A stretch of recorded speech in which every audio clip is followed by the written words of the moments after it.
আল্লাহ রাব্বুল আলামিন সর্বমোট 7টি দোজখ সৃষ্টি করেছেন। তার প্রত্যেকটির ভিতরে 70,000 করে অগ্নির পর্বত আছে। প্রত্যেকটি পর্বতের ভিতরে 70,000 করে দরজা আছে। প্রত্যেক দরজার ভিতরে 70,000 করে গৃহ আছে। প্রত্যেক গৃহের ভিতরে 70,000 করে কক্ষ আছে।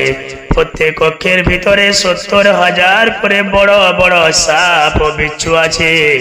সেই সকল সাপ বিচ্ছু একবার দংশন করলে 70,000 বছর পর্যন্ত উহার যন্ত্রণা অব্যাহত থাকবে।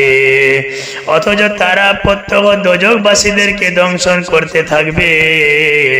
এই ভীষণ যন্ত্রণায় তথায় কারো মৃত্যু হবে না। আল্লাহ রাব্বুল আলামিন বলেন পবিত্র কোরআন মাজিদের মধ্যে ঘোষণা করেছেন, লা ইয়ামুতু ফিহা ওয়ালা ইয়াহইয়া, সেখানে তাদের কারো মৃত্যু হবে না, অথচ তারা বাঁচার মতো করে বাঁচবে না। দোজখের কতক অংশ যেমন অগ্নিতে পরিপূর্ণ, ঠিক তেমনি কতক অংশ বরফে পরিপূর্ণ। দোজখের প্রতি বছর 2 বার নিঃশ্বাস পরিত্যাগ করে, একটি অগ্নির নিঃশ্বাস ও অপরটি